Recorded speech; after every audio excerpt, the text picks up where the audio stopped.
Il y a quelques jours, je lisais un post Facebook de Sophie Lavoie qui mettait une photo avec un van VW qui disait Si l'accouchement à domicile ne vient pas à toi, va à lui. Bien aujourd'hui, je vous propose de découvrir une interview d'une maman qui justement a posé ce choix de venir jusqu'à nous parce qu'elle habitait dans le centre de la France et qu'elle n'avait pas la possibilité de vivre un accouchement à domicile comme elle le souhaitait et qui, pour mettre toutes les chances de son côté, a décidé de venir en Belgique pour vivre la naissance respectée qu'elle souhaitait. C'était la deuxième fois qu'elle posait cet acte de venir jusqu'en Belgique pour vivre une naissance. La première fois, c'était avec notre collègue Pascal. Et puis cette fois-ci, c'était avec donc l'équipe de la Bulle. C'est une interview plutôt courte par rapport aux interviews habituelles et au temps de podcast que je vous offre habituellement.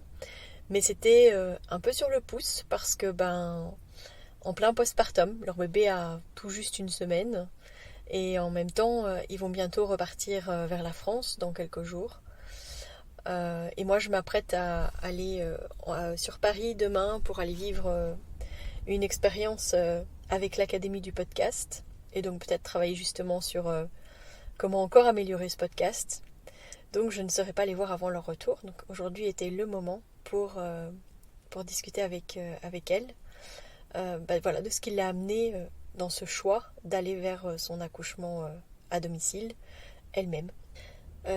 Juste pour vous prévenir, les conditions d'enregistrement ne sont pas les meilleures parce qu'il faisait chaud là où ils étaient et donc la fenêtre était entrouverte et je me suis aperçue en fait qu'il y avait quand même pas mal de passages de voitures, à un moment donné un tracteur, donc j'espère que ça sera assez audible pour vous. Mais voilà, en tout cas je vous souhaite une bonne écoute.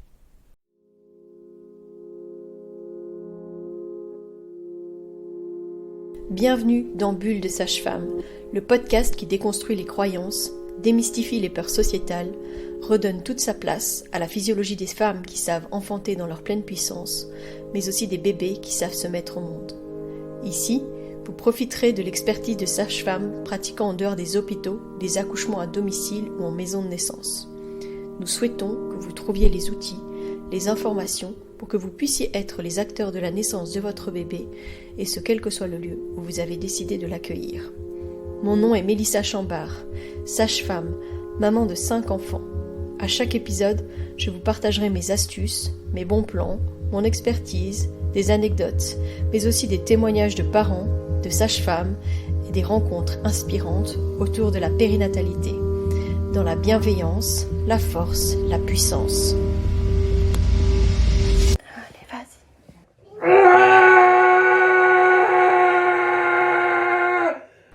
Bonjour Colline. Bonjour.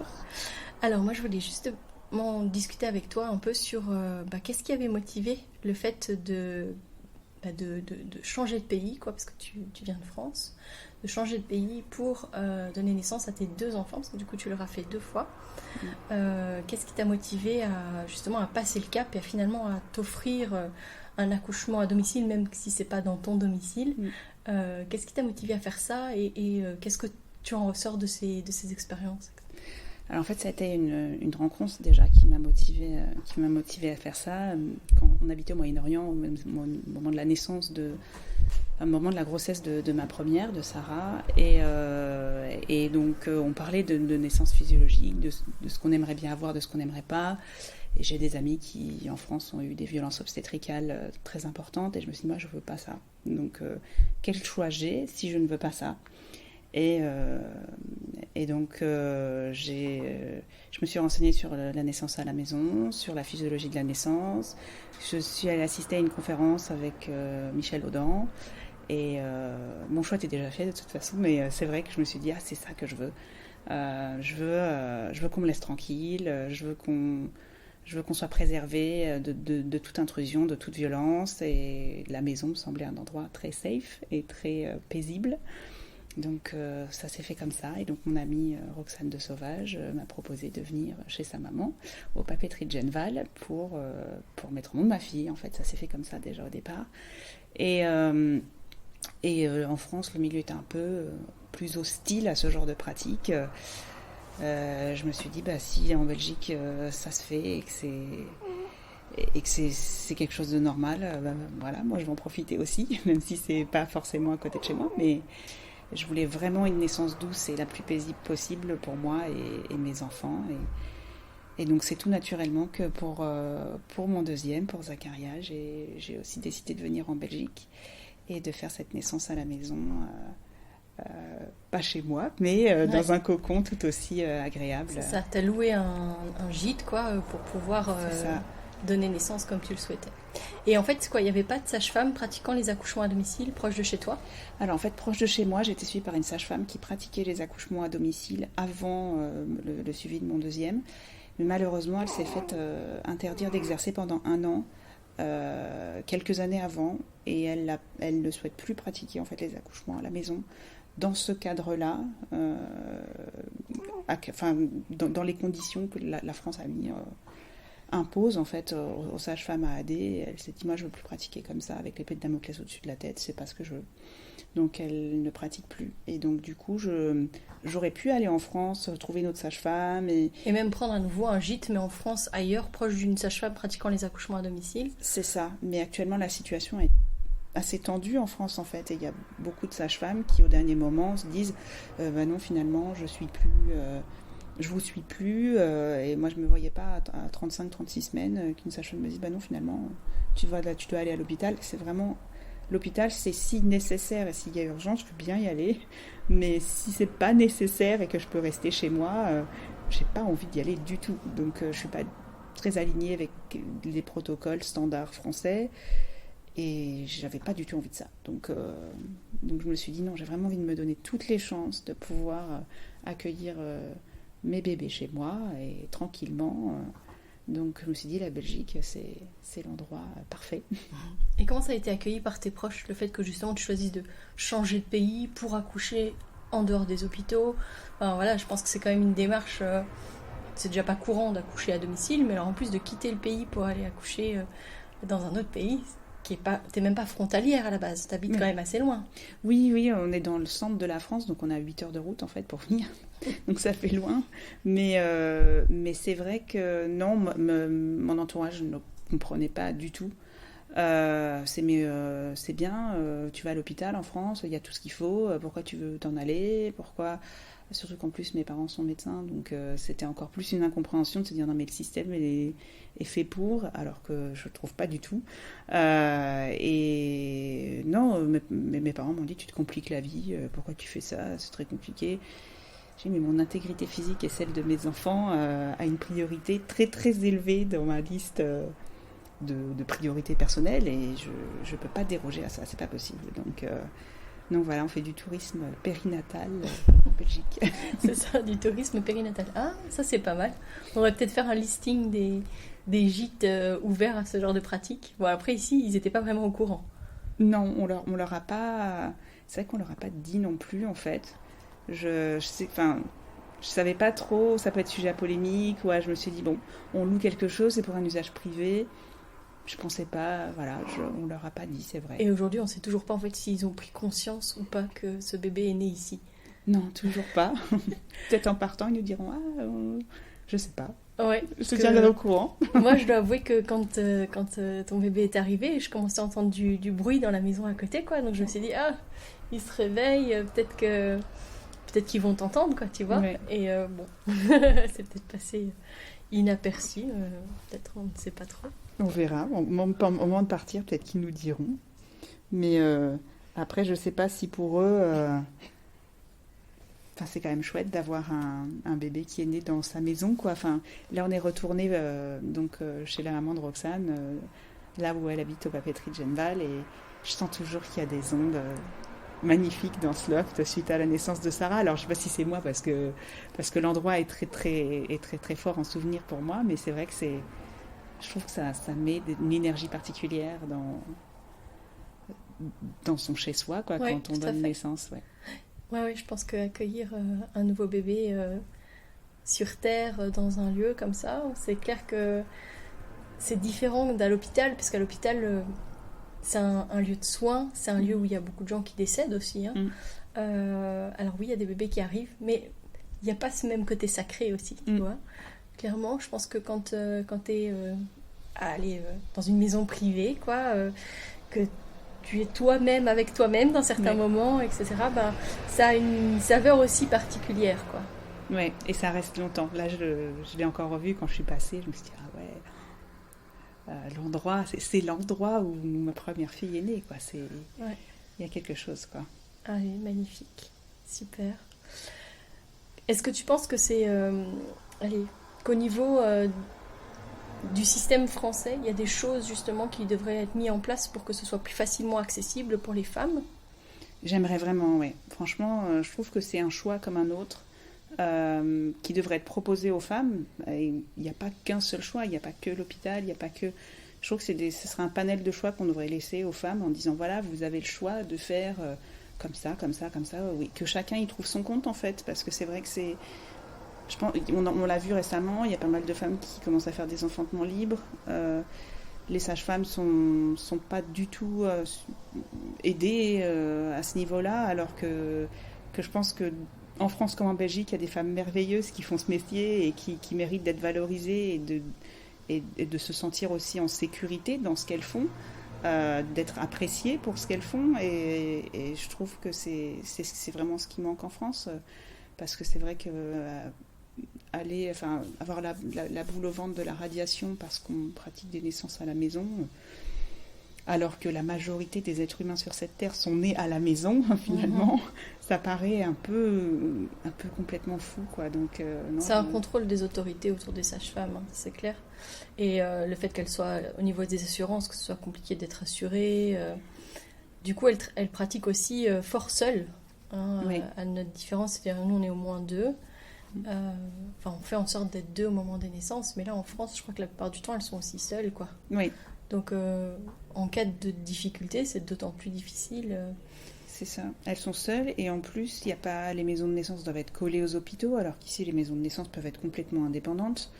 Je trouve que c'est vraiment dommage parce que c'est un métier merveilleux et c'est essentiel, on en a besoin. Enfin, ça fait partie de la vie humaine. Hein. Donc, Par contre, clairement, le choix que vous avez fait, c'est un choix osé, posé, etc. Mais du coup, c'est pas à la portée de tout le monde de pouvoir quitter sa maison, louer un lieu pendant plusieurs semaines pour être sûr d'être sur place au moment de la naissance. Ouais. Ça, c'est pas évident, quoi. C'est chapeau de pouvoir le faire. Et voilà. C'est clair que si on avait des sages-femmes plus libres de pratiquer proche des femmes, et d'être en première ligne, ça serait un plus pour les femmes et pour les bébés, ça c'est sûr. Ça, ce serait génial, oui. Et en tout cas, merci beaucoup de ton partage. Merci aussi pour cette merveilleuse naissance. Merci, merci d'avoir été là. C'était super et je dis pas que je recommencerai demain parce que ça fait un peu tôt, mais c'était génial. C'est quelque chose que ça fait partie des meilleurs moments de ma vie, des plus beaux moments de ma vie. Et merci de ta confiance aussi, parce que justement, avoir un suivi quand même en distanciel une bonne partie du temps, travailler en collaboration avec une sage-femme, parce que c'est ce qu'on a fait ensemble. Comme on ne pouvait pas se voir, on a travaillé en collaboration avec la sage-femme qui te suivait. Et puis venir et puis ensuite avoir un suivi assez soutenu pour qu'on ait l'opportunité de te connaître et de pouvoir t'accompagner au mieux de manière personnalisée et globale au moment de l'arrivée de ton bébé. C'était du challenge aussi pour nous, parce que c'est pas forcément une demande qu'on a souvent. Mais voilà, je pense qu'à chaque situation, pouvoir s'adapter et puis pouvoir proposer le meilleur, c'était aussi challengeant pour nous, donc merci pour ça. De nous aider aussi à remettre en question notre manière de fonctionner pour que ce soit juste pour chacun. Voilà, c'était une chouette manière aussi de nous le demander et de nous challenger aussi là-dedans. Avec plaisir. Belle suite à vous, bon retour puisque vous rentrez dans les prochains jours. Oui. Et belle suite de l'aventure alors. Merci. Voilà, je crois que la conclusion c'est quand même que c'est finalement toujours la même chose. C'est-à-dire que si on ne soutient pas les sages-femmes, en fait on ne soutient pas le choix des femmes Et on se retrouve dans des situations où les femmes doivent même quitter leur pays, là, pour le coup, pour être sûres d'avoir la naissance qu'elles souhaitent. Alors, c'est aussi parce que elle m'a expliqué qu'elle voulait vraiment mettre toutes les chances de son côté et qu'elle voulait pas être déçue à la dernière minute. Donc c'est vrai que même sur des groupes d'accouchement à domicile français, j'ai déjà vu effectivement des sages-femmes qui en dernière minute arrêtent des suivis parce que trop de pression, et puis parfois il suffit d'une petite lumière un petit peu qui pourrait dire où il faudra être attentif, mais juste être attentif, il n'y a pas de pathologie, il n'y a rien, on est juste dans la norme de cette femme, et elle se voit refuser l'accouchement à domicile au port de l'accouchement, mais plus par grand principe de précaution de la part des sages-femmes, parce que justement elles ont peur qu'on se retourne contre elles et qu'on leur retire leur droit d'exercer en tant que sage-femme. C'est toujours le même discours, c'est toujours la même chose, c'est remettre en question les pratiques extra-hospitalières et finalement de plus en plus empêcher les femmes de faire les choix qu'elles souhaitent quand elles veulent accoucher à domicile. Le système a été même jusqu'à des retraits d'enfants en France, et où on n'a pas les parents n'ont pas réussi à aller déclarer la naissance de leur bébé qui était né de manière autonome, sans corps médical avec eux, parce qu'il y a des zones où il n'y a pas de sage-femme disponible. Et puis avec leurs problèmes d'assurabilité, les sages-femmes parfois demandent des suppléments d'honoraires qui sont parfois vraiment élevés et difficiles à payer pour des couples, et du coup ils se tournent vers l'accouchement autonome, mais avec des risques aussi que les mairies refusent les déclarations, et c'est même arrivé ici en Belgique qu'on refuse de reconnaître une déclaration de naissance de personnes qui avaient accouché de manière autonome. Alors c'est pas dans toutes les communes, mais ça arrive encore parce qu'on associe ça de l'irresponsabilité, alors que parfois ça fait juste partie des choix qu'ont décidé de poser ces parents-là. Voilà. En tout cas, j'espère que ce petit podcast vous a plu, et je vous dis rendez-vous la semaine prochaine.